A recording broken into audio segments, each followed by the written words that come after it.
নমস্কার, আমি বন্দনা। আমার কিচেনে আপনাদের সবাইকে স্বাগত জানাই।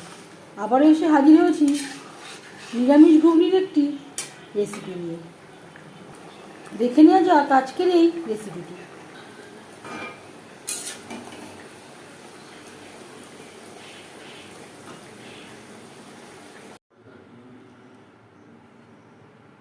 আজকের রেসিপি নিরামিষ ঘুগনি।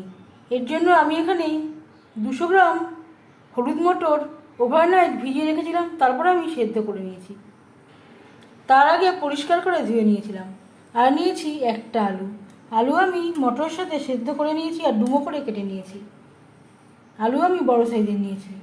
2টো টমেটো যেটা আমি বেটে নিয়েছি। এতে অ্যাড করলাম আদা বাটা, কাঁচা লঙ্কা বাটা।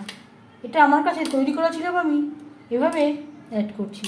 আপনারা চাইলে টমেটোর সাথে একসাথে বেটে নিতে পারেন। 3 চামচ রিফাইন্ড অয়েল গরম করে নিয়েছি। দিয়ে দিলাম একটা তেজপাতা, 5 ফোড়ন তেজপাতা ভেজে নেওয়ার পর দিয়ে দেবো আদা, কাঁচা লঙ্কা ও টমেটোর পেস্ট, যেটা আমি একসাথে বেটে নিয়েছি।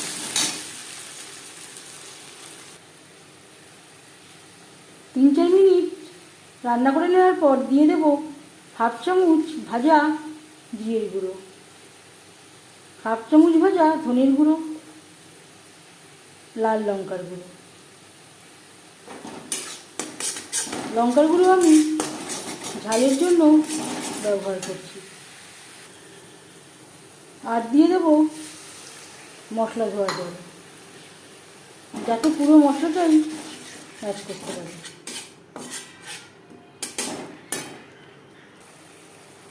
আর লাগছে পরিমাণ মতো হলুদের গুঁড়ো, স্বাদ মতো লবণ।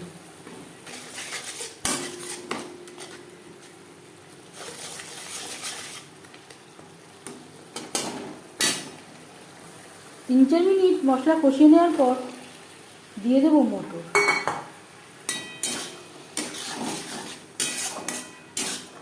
মশলার সাথে মটর বেশ ভালো করে মিক্স করে দেবো।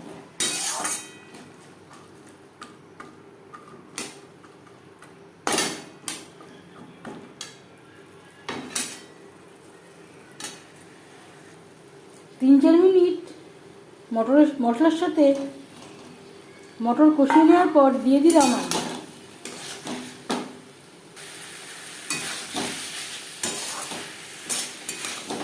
মটর ও মশলার সাথে আরও 2 মিনিট নাড়াচাড়া করে নেওয়ার পর দিয়ে দেবো জল।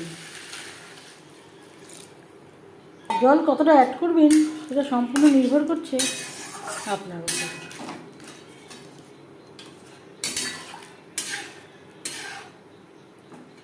4-5 মিনিট রান্না করব। 5 মিনিট রান্না করে নেওয়ার পর এবার যাচ্ছি ফাইনাল স্টেপে। দিয়ে দেবো ড্রাই রোস্ট করে রাখা কাসুরি মেথি। এর সাথে অ্যাড করলাম 1/2 চামচ গরম মশলা পাউডার।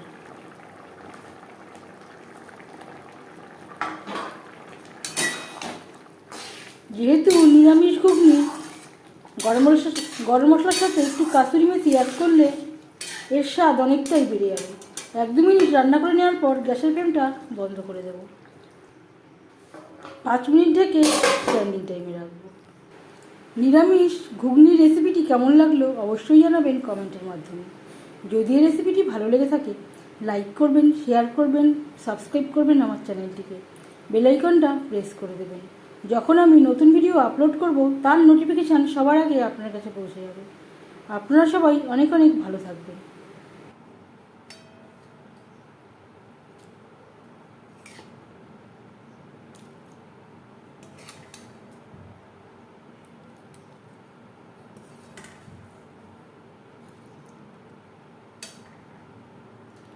এই ভিডিওটি দেখার জন্য ধন্যবাদ।